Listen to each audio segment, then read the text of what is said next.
이상한 일이죠. 정말 기가 막히게 사람들은 약속이라도 한 것처럼 똑같은 시점에 똑같은 행동을 합니다.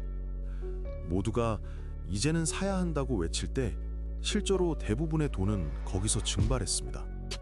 반대로 모두가 이제는 끝났다며 등을 돌릴 때 진짜 큰 부의 기회는 바로 그 바닥에 버려져 있었습니다. 우리는 역사를 배웁니다. 투자의 원칙도 공부합니다. 서점에 가면 성공하는 투자법에 대한 책이 산더미처럼 쌓여 있고 유튜브만 틀면 날고 긴다는 전문가들이 매일매일 시황을 분석해 줍니다. 그런데 도대체 왜 내 계좌의 잔고는 그들의 이야기처럼 늘어나지 않는 걸까요? 이게 단순히 당신의 운이 나빠서일까요? 아니면 우리가 모르는 어떤 거대한 설계가 있는 걸까요? 이야기는 불과 몇 년 전 뜨거웠던 그 시절에서 시작됩니다. 그때는 정말 아무도 문제라고 생각하지 않았습니다. 기억하시나요? 전 국민이 스마트폰만 쳐다보고 있던 그 시기를요. 2020년 그리고 2021년 식당에 가면 옆 테이블 이야기가 다 들렸습니다. 야, 너 삼성전자 샀어. 이번에 비트코인 1억 간다던데 지금이라도 들어갈까? 점심시간 회사 탕비실 풍경도 마찬가지였습니다. 부장님부터 신입사원까지 주식 차트를 띄워놓고 있었죠. 금리는 0.5% 수준이었고 세상의 모든 돈이 투자 시장으로 쏟아져 들어오는 것 같았습니다. 마치 물이 가득 차오르는 수영장처럼 가만히 있어도 내 몸이 붕 뜨는 기분이었죠. 제 지인 중 한 명인 박 대리의 이야기를 해보죠. 박 대리는 아주 성실하고 평범한 직장인입니다. 투기, 도박, 그런 건 질색하는 사람이에요. 은행 예금이 최고라고 믿던 사람이었습니다. 그런데 그런 그가 2021년 1월 적금을 깼습니다. 이유는 단순했습니다. 소외감이었습니다. 동기인 김 대리가 나 이번에 수익률 50% 났어. 차 바꿀 거야 라고 말하는 걸 들었을 때만 해도 참았습니다. 그런데 3개월 뒤 주식이라곤 거들떠보지도 않던 옆자리의 최 과장이 점심값 벌었다며 스마트폰 화면을 보여줬을 때 박 대리의 이성은 무너졌습니다. 그 화면 속 빨간 숫자들, 수익 300만 원. 그건 박 대리의 한 달 월급이었습니다. 자기가 꼬박 30일을 일하고 야근하고 상사한테 혼나가며 번 돈을 옆자리의 동료는 손가락 몇 번 움직여서 벌었다는 사실. 이게 사람을 미치게 만들더군요. 나만 바보 된 거 아니야? 이 생각은 공포입니다. 돈을 잃는 공포보다 남들이 돈 벌 때 나만 가만히 있는 공포. 전문 용어로 포모라고 하죠. 이 공포가 극에 달했을 때 사람들은 비로소 지갑을 엽니다. 박 대리는 삼성전자를 샀습니다. 9만 원대에 샀죠. 그리고 카카오도 샀습니다. 남들이 다 좋다고 하니까 네이버 검색 순위 1위가 주식 이야기였으니까 이게 실패할 리가 없다고 생각했습니다. 실제로 처음 한 달은 좋았습니다. 플러스 5%, 플러스 10%. 계좌가 불어납니다. 세상이 아름다워 보입니다. 박 대리는 생각합니다. 이 쉬운 걸 왜 그동안 안 했을까? 그는 남은 전세자금까지 끌어모으기로 결심합니다. 조금만 더 있으면 집도 살 수 있겠어. 그게 정점이었습니다. 몇 달 뒤 이상한 일이 벌어지기 시작합니다. 끝없이 오를 것 같던 그래프가 꺾이기 시작합니다. 처음에는 조정이야 라고 생각했습니다. 전문가들도 그랬거든요. 건강한 조정이다. 잠시 쉬어가는 구간이다. 박 대리는 그 말을 믿고 오히려 추가 매수를 했습니다. 소위 물타기를 시전한 거죠. 평단가를 낮출 좋은 기회라고 믿었습니다. 그런데 그 조정이 한 달이 가고 반년이 갑니다. 금리는 스멀스멀 오르기 시작했고 뉴스에서는 인플레이션이라는 단어가 매일 등장하기 시작합니다. 주가는 8만 원이 깨지고 7만 원이 깨지고 6만 원대로 내려갑니다. 카카오는 반토막이 났습니다. 이때 박 대리의 심리는 어땠을까요? 처음 10%가 빠졌을 때는 화가 났습니다. 왜 떨어지지? 20%가 빠졌을 때는 불안했습니다. 설마 더 떨어지겠어? 그런데 30%, 40%가 빠지고 나니까 이상하게도 마음이 차분해지더랍니다. 아니, 정확히는 체념하게 된 거죠. 어차피 안 팔면 손해 아니잖아. 언젠간 오르겠지. 좋은 회사니까. 그는 증권 앱을 삭제했습니다. 보기가 괴로우니까요. 현실을 부정하는 단계에 접어든 겁니다. 이게 바로 일막의 끝입니다. 수많은 개미 투자자들이 장기 투자자로 강제 전환되는 순간이죠. 시간이 흐릅니다. 2022년 말, 2023년 초. 이제 식당에서 주식 이야기를 하는 사람은 아무도 없습니다. 오히려 누군가 주식 이야기를 꺼내면 분위기가 싸해집니다. 야, 그 얘기 하지 마라. 나 지금 마이너스 40%다. 뉴스는 더 암울합니다. 경기 침체 온다. 대폭락의 서막이다. 아직 바닥이 아니다. 경제 전문가들은 TV에 나와서 더 무서운 경고를 날립니다. 지금이라도 현금을 확보해야 한다고요. 거리는 조용하고 사람들의 지갑은 닫혔습니다. 마트에선 3,000원짜리 시금치 한 단을 들었다 놨다 망설이는 사람들이 늘어났습니다. 박대리는 이제 쳐다보기도 싫은 그 계좌를 방치하고 있었습니다. 가끔 들어가 보면 마이너스 50%라는 처참한 숫자가 찍혀 있습니다.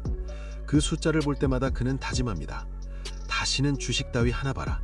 본점만 오면 내가 다 팔고 예금에 넣는다. 그런데 여기서 아주 중요한, 하지만 대부분이 놓치고 지나가는 사실이 하나 있습니다. 시장이 죽은 것처럼 고요했던 바로 그때 누군가는 조용히, 정말 아무 소리 없이 주식을 주워 담고 있었다는 사실입니다.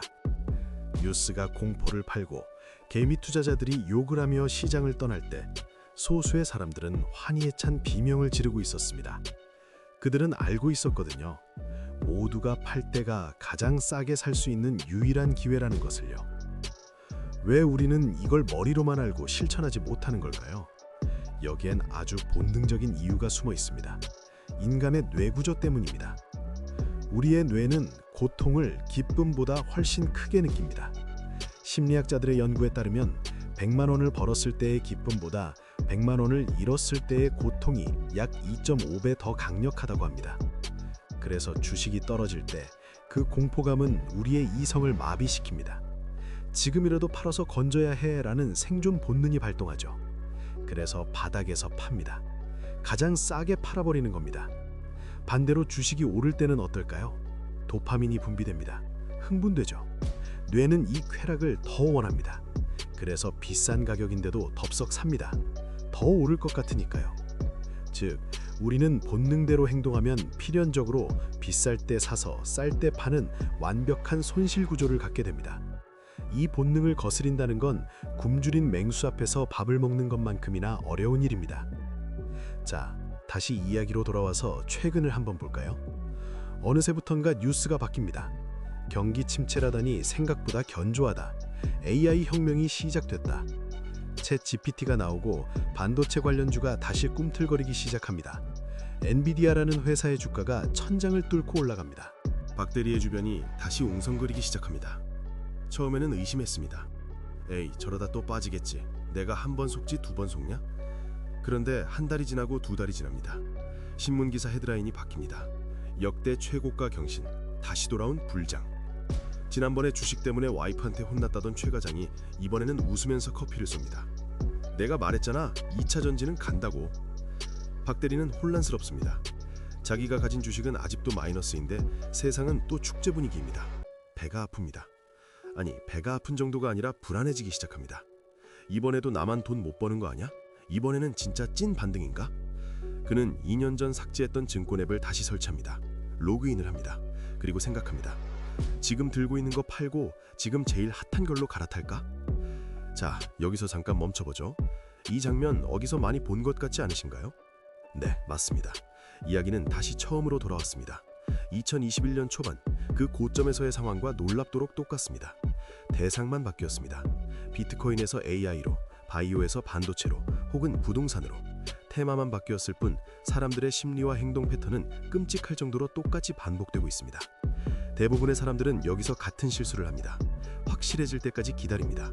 모든 뉴스가 좋다고 하고 친구가 돈을 벌었다고 하고 차트가 이미 한참 올라가 있는 걸 눈으로 확인한 뒤에야 그제서야 안심하고 들어갑니다. 그 확인하고 들어가는 자리가 어디일까요? 그것이 바로 꼭대기, 전문 용어로 상투입니다. 우리가 안정감을 느끼는 그 순간이 투자로서는 가장 위험한 순간이라는 역설. 반대로 우리가 공포를 느끼고 도망치고 싶은 그 순간이 사실은 가장 안전한 순간이었다는 사실. 하지만 시장은 잔인합니다. 이렇게 뒤늦게 뛰어든 사람들에게도 처음엔 달콤한 사탕을 줍니다. 박대리가 갈아탄 AI 주식, 처음 며칠은 오릅니다. 역시 내 판단이 맞았어. 그리고 며칠 뒤 뉴스 하나가 뜹니다. 미국 연준 금리 인하 신중론, 시장 다시 얼어붙나? 너무 과열됐다. 단기 급락 우려. 빨간불이 들어왔던 계좌가 파랗게 질리기 시작합니다. 마이너스 5%, 마이너스 10%, 마이너스 15%. 어제까지만 해도 세상을 다 가진 것 같았는데 오늘은 세상이 무너진 것 같습니다. 박 대리는 멍하니 화면을 바라보다 중얼거립니다. 도대체 나한테 왜 이러는 거야? 그는 이게 세력의 장난이라고 생각할지 모릅니다. 아니면 자기가 운이 정말 지지리도 없다고 탓할 수도 있겠죠. 하지만 그가 놓친 것은 차트나 뉴스가 아니었습니다. 바로 자기 자신이었습니다. 대중과 똑같이 흥분하고 대중과 똑같이 두려워했던 자신의 마음. 남들이 살 때 사고 남들이 팔 때 파는 그 편안한 길을 선택했던 대가가 바로 손실이라는 고지서로 날아온 겁니다. 그렇다면 소수의 승리자들, 소위 슈퍼개미나 자산가들은 이 시기에 뭘 했을까요? 그들은 박 대리가 이젠 끝났어 라며 주식창을 덮었던 그 지루한 하락장에 매집을 시작했습니다. 그들은 사람들이 공포에 떨며 투매를 할 때 그것을 박앤세일이라고 불렀습니다. 재미있는 건 그들 또한 인간이기에 공포를 느낀다는 겁니다. 자산가라고 해서 폭락장이 무섭지 않은 건 아닙니다. 내 돈 10억이 하루아침에 7억이 되는데 멀쩡할 사람이 어디 있겠습니까? 하지만 그들은 본능을 거스르는 훈련이 되어 있습니다. 지금 무서운 건 당연하다. 하지만 데이터는 저렴하다고 말하고 있다. 그러니까 눈 딱 감고 사자. 그들은 감정이 아니라 시나리오를 믿습니다. 경기는 순환한다. 내리는 비는 언젠가 그친다. 영원한 상승도 없지만 영원한 하락도 없다. 이 믿음의 차이가 몇 년 뒤 자산의 차이로 나타납니다. 0이 하나 더 붙느냐 마느냐의 차이를 만들어내는 것이죠. 최근의 상황도 마찬가지입니다. 금리 인하에 대한 기대감과 경기 침체에 대한 우려가 팽팽하게 맞서고 있습니다. 어떤 전문가는 대세 상승을 외치고 어떤 전문가는 제2의 금융위기를 경고합니다. 누구 말이 맞을지는 지나봐야 합니다. 전문가도 미래는 못 맞춥니다. 하지만 확실한 건 하나 있습니다. 지금 당신이 느끼는 그 조급함, 남들은 다 버는데 나만 못 버는 것 같다라는 그 질투와 불안, 그 감정이 당신의 마우스를 클릭하게 만든다면 결과는 이번에도 똑같을 겁니다. 반대로 만약 당신이 지금 지루함을 느끼고 있다면 혹은 남들이 거들떠보지 않는 자산에 대해 조용히 공부하며 기회를 엿보고 있다면 어쩌면 당신은 사이클의 비밀을 이미 깨달았을지도 모릅니다. 지금 주식창을 혹은 부동산 시세표를 보고 계신가요? 숫자보다 먼저 확인해야 할 것이 있습니다. 바로 거울 속에 비친 당신의 표정입니다. 탐욕에 차서 붉게 상기되어 있습니까? 아니면 공포에 질려 파랗게 질려 있습니까? 투자의 현인 워런 버핏은 이렇게 말했습니다. 투자는 IQ와 상관없다. 다만 자신의 감정을 조절할 수 없는 사람은 이 시장에서 결코 돈을 벌 수 없다. 이 말이 지겹도록 반복되는 이유는 우리가 지겹도록 이 원칙을 어기기 때문일 겁니다. 지금 이 순간에도 시장은 당신을 시험하고 있습니다. 다시 한번 대중의 뒤를 쫓아가며 불나방이 될 것인가? 아니면 외로운 늑대가 되어 기회를 노릴 것인가? 선택은 오직 클릭 한 번에 달려 있습니다. 그리고 그 결과는 몇 달 뒤 잔고의 숫자로 증명되겠죠. 당신은 이번 사이클에서 어떤 선택을 하고 계신가요? 이런 경제 이야기와 현실이 더 궁금하시다면 댓글로 다뤄줬으면 하는 주제를 남겨주세요. 구독과 좋아요는 큰 힘이 됩니다.